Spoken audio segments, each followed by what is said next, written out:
Hi, I'm Stefan Dechant, and I am the production designer of Joel Coen's The Tragedy of Macbeth. It's very nice to be here.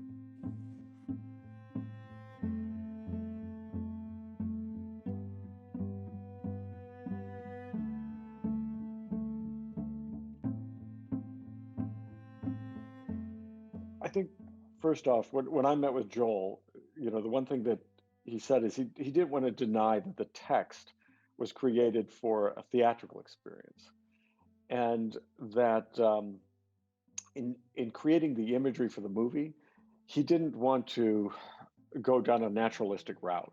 He wanted to do one that kind of embraced the theater aspect of it, but yet it wasn't that he wanted to go shoot a, a play.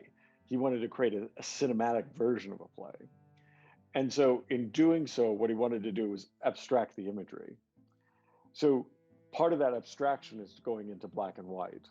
Immediately you're distancing yourself from reality. The second was kind of changing from the format that everyone's used to now, with the kind of 185 widescreen, to go to the original Academy format. And the other was kind of, could we develop imagery that could connect with the text, so that the text itself has a certain rhythm to it. I mean, in terms of the poetry of how it's written, but then there's a repetition of imagery that's mentioned in it.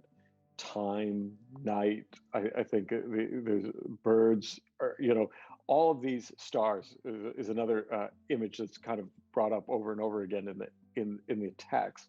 So what we wanted to do was kind of create a rhythm that reflected that. So in a way that Joel would be in almost in dialogue with the text.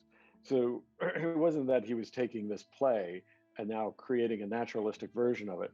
He was creating a cinematic version of it. And by being a cinematic version of it, he wanted to embrace the symbolism and the psychology that's in that text. So that was kind of the original brief. And then the other aspect that Joel had was that he had been working with Bruno for some time before I started. And the two of them had kind of built up a library of images. So they were looking at directors like Carl Dreyer, and they were looking at Murnau. They were even looking at like Charles Laughton's Night of the Hunter. And also films like Qui-Gon. They're all just, it wasn't necessarily they wanted to lean into one of these films. They were looking again at abstraction, at the other filmmakers and how they abstracted imagery. And then we wanted to kind of, by looking at those images and looking at, photography of like Hiroshi Sugimoto and some of even Bruno's personal photography, we were just trying to find what's the vocabulary that we could put together that we could again create this rhythm, right? So I think that there's a tendency when people look at the film to kind of spot or kind of see the artists that we were influenced by, but what we were really doing was creating a Joel Coen movie and looking at these artists to create our own language for that film.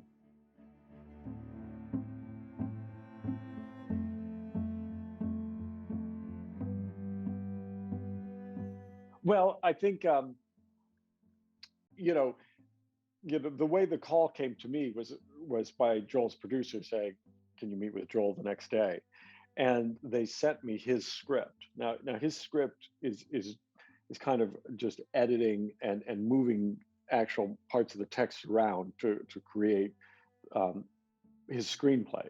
There's only one line of dialogue that was changed, and it refers to it's to help. It's between Fran and Denzel, and it acknowledges their age. And so they switched, and I can't remember the specifics of it, but I know there's one line that was changed. So for me to get into Macbeth, the only version of Macbeth that's really keeps within me is Throne of Blood. So it wasn't as if I was so familiar with the text. So what I did is I got the script, but then I had to translate it for myself. So I picked up a book in the States called No Fear Shakespeare. So I would read Joel's scene, I would find the original text, and then I would find a translation of that into kind of plain English. And that is how I had to kind of delve into the material. Um, I think in terms of how it affected the imagery, I think Joel had laid the groundwork for that. So again, it's creating a cinematic experience, right? So take for instance the design of the throne room. The design of the throne room, again, everything is very austere throughout the movie, and purposefully so, to kind of let the psychology kind of hold you in terms of the minimal amount of notes that you could play for each design, but also then it allows that psychology to hold the actors front and center, so it's not distracting from what they're doing, right?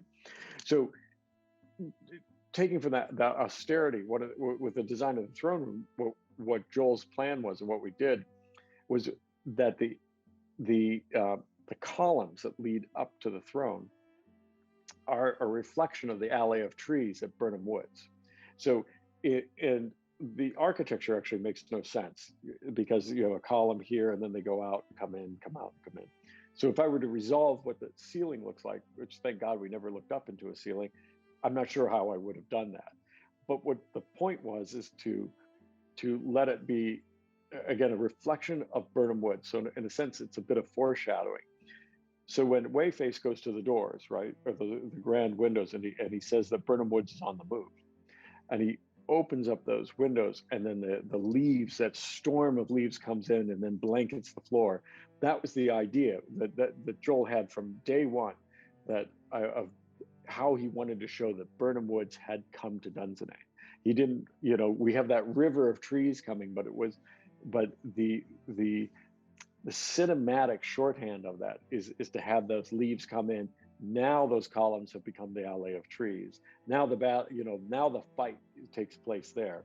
So they are literally fighting now, or not literally, but they're figuratively fighting now in Burnham Woods. And then it was Bruno's idea. While we were all talking about that, and Bruno was like, maybe what we do is let the sides of the room fade away and become Burnham Woods. So everyone really dug that idea.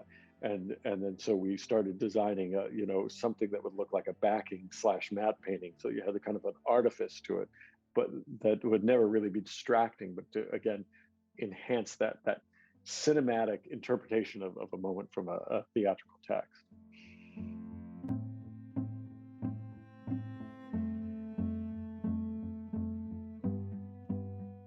Yeah, absolutely. So it's, I mean, the lines in there. Never has there been a day so foul nor fair, right? So it's a mix of this murkiness, but yet is that sun or is it night? And we talked about that. We talked about that we may not even really care if we really know if it's night or day, and how we play with that transition, that murkiness. And I think part of that goes to, Macbeth is a story about a man who mistakes a curse as a prophecy, right? And he has an inability at, to see beyond his own desire, right? So there's a murkiness in terms of he's not seeing reality as it really is, and he can't see the repercussions of his actions. So that becomes this fog that's kind of wrapped into the whole movie. And also it's about perception. So right from the beginning, Joel sets up black and white. So in black we have the dialogue going over, and then boom, light, white. And then the next part of that perception is that you're looking up and you're into the sky and you're seeing the birds circling, but yet you're not. You're looking down, and you see the captain walking along the sand. It's that kind of playing with what are you looking at, and is what you're seeing real or not. And you can even take that down to when you're in Inverness, and Denzel delivers his soliloquy, right? So, is that a dagger I see before me? The dagger itself is an optical illusion of light and darkness, right? And he's walking towards it. He's walking towards this symbol of intent, right? And what's lovely about being that it's the door handle and it's an optical illusion is that by that character grabbing the handle, its intent is made real, and then he opens that door and he steps in. He's committed, and so you know uh, that again, that all goes back to Joel's writing. It was all in there in the script, and it's about working with another artist, or in this case, two artists. Working with Joel and Bruno, and kind of being in a call and response to create imagery that plays to what they're contributing to that.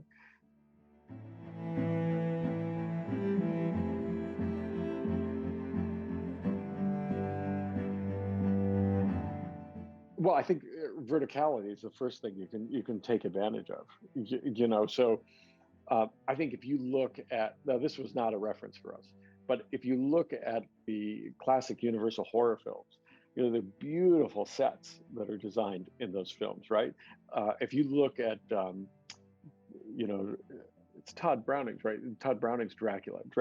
If you look at Dracula, I mean, those sets are quite wonderful, and you get this verticality, and also the way that that kind of framing was done back in the day is that you're not really in the environment, but you're pulling the camera back so you can take it all in. So I think that what that allowed for us is verticality, and then also look, it's a film where it's very reductive, and so it feels more natural to be in that square format. And that to me is just instinct. I can't really give you a theory on it or why. It just felt right. And then to design for that space felt right. And there are homages and little tidbits in there that come from, looking at the designers for Murnau and looking at what's his name? Hillard Brown, who's the production designer for Night of the Hunter. If the porter who's in the lowest levels of Inverness, his little basement cellar place, that's all based on that's a little riff on Faust's place in Faust, where he conjures up Mephistopheles, and then so that was just a beautiful little shape that if you look in Faust, you go, oh, that's kind of lovely, and it worked for us really well too. I just wanted to riff off it. It's not like I wanted to steal it. It just was like, oh, that's a beautiful arch, and I like how that's working, and then to set that up as kind of a tableau, it just worked well for the stairs coming in, the light coming in, and what you wanted to say, but or in that particular scene. But what was really lovely is to be able to work in that square format to make it work. And I think also the alley of trees works really well in that too. I don't know. It's a kind of like a canvas that you're given, and then you just don't question it, and you just start working in it, and you can compose within it. It's also really nice for faces, and just being able to kind of get that kind of framing in there.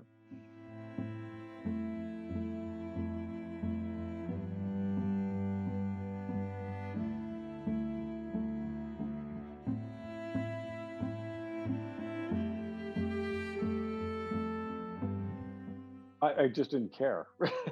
That's the truth of the matter. Um, it, the I never even considered color, because we weren't making a movie like The Man Who Wasn't There, right? So where I think the man is, if I recall talking with Dennis Gassner, that there was there was a time when they were going, are we going to do it in black and white, or does the studio wanted color? And so they had to design it for that purpose. But also I would imagine, Macbeth is the only movie I've done in black and white, that to design for black and white in a film like that, where the man who wasn't there, let's call it naturalistic, and there's some stylization to it, is that you want those actors to feel like they're in a place and of a time, right? So, but in our world, it was always a theatrical experience.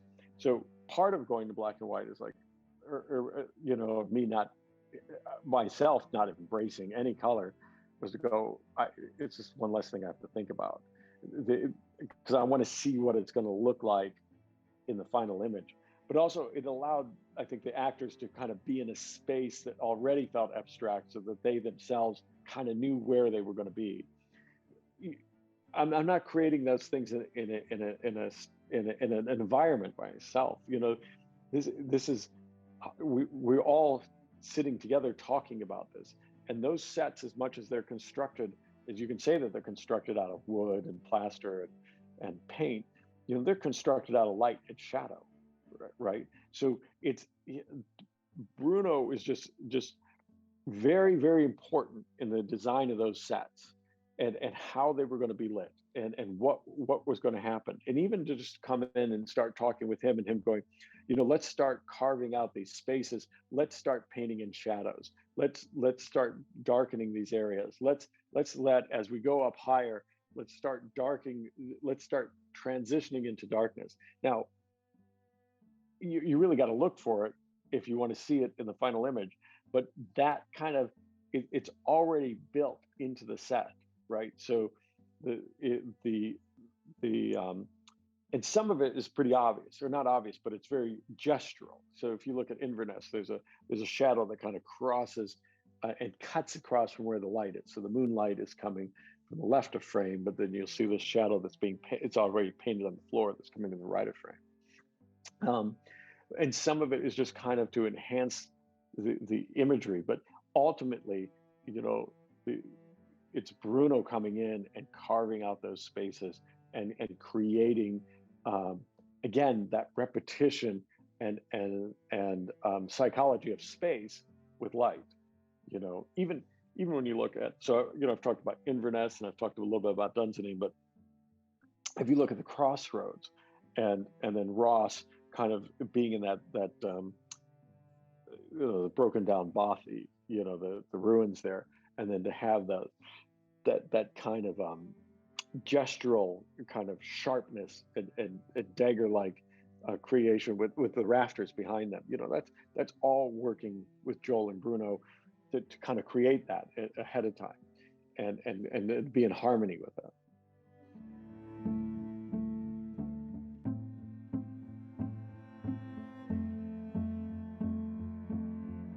I think it's just crawling inside your imagination, to tell you the truth. I mean, it's a film that seems like it has similar themes to other films that Joel's made.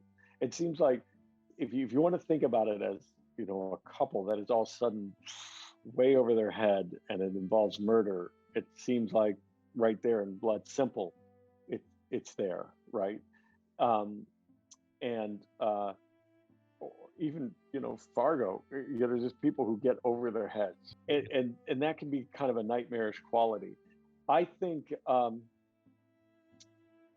create that imagery, I don't know. There's a part of it where you just feel in sync. You know what I'm saying? There's certain projects where you work on, and you really are struggling to be in sync, and then other ones where you feel like, oh, I just have this idea and it's in my head. And so, Joel had those witches in a rafter, but it was, how are we going to do that?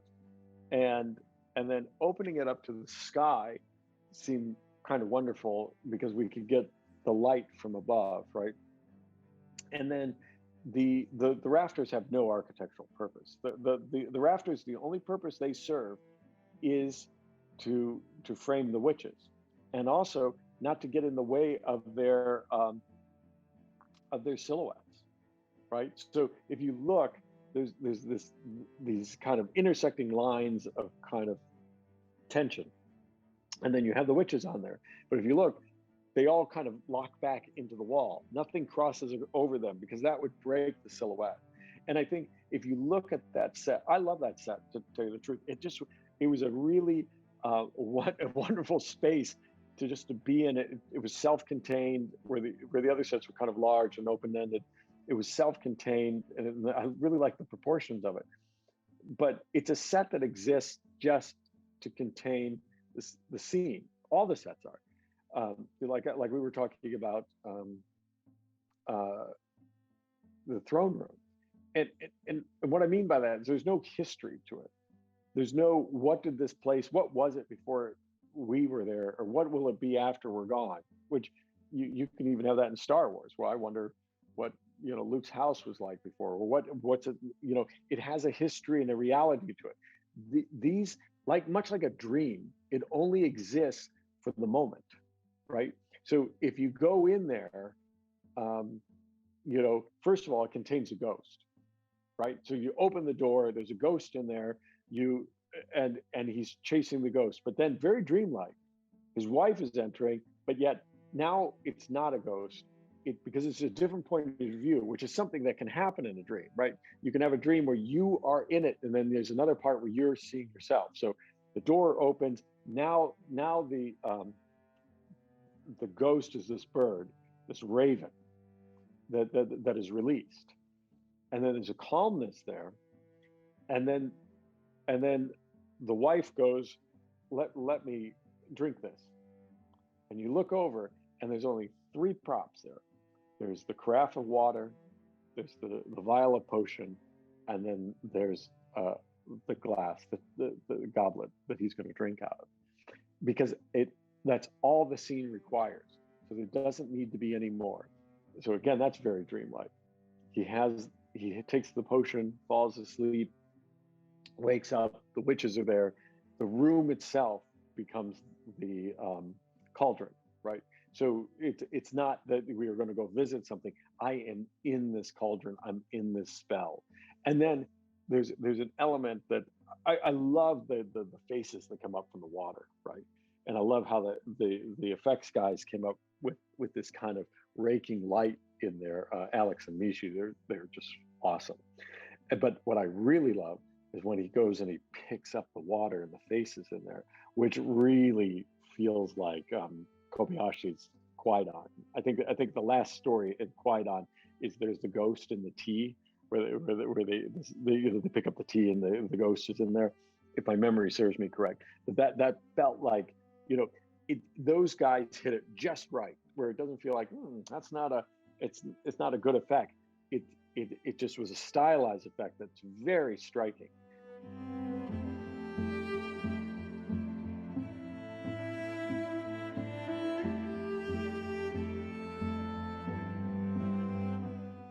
It is funny. I think because I don't come from an architectural background, it was easier for me to go into that space, to just go, to kind of,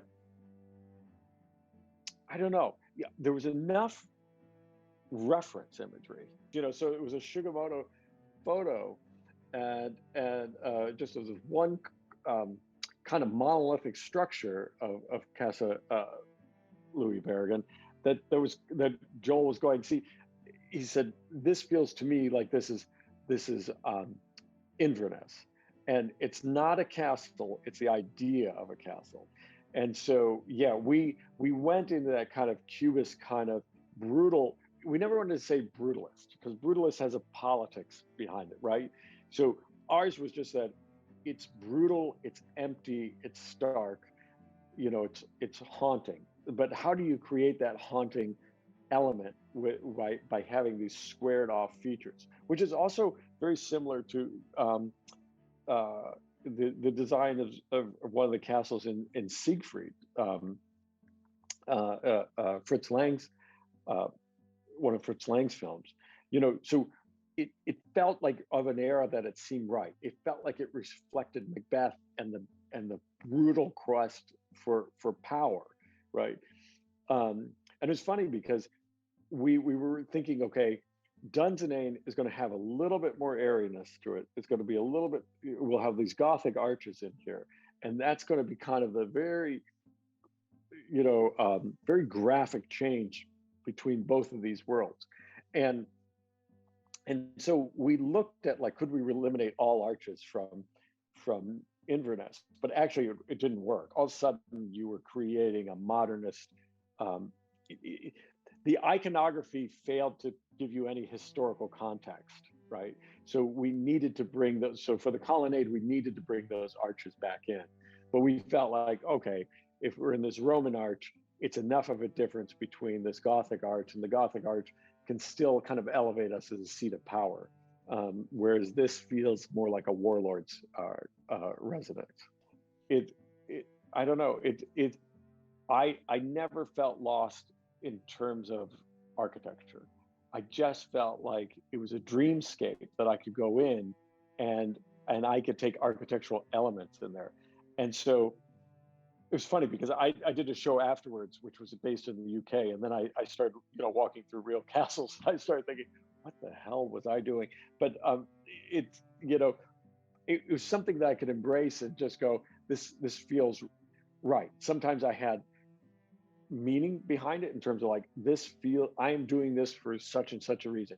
And sometimes it just felt right, and you just go, seems right, right? This seems cool, and you just go with it.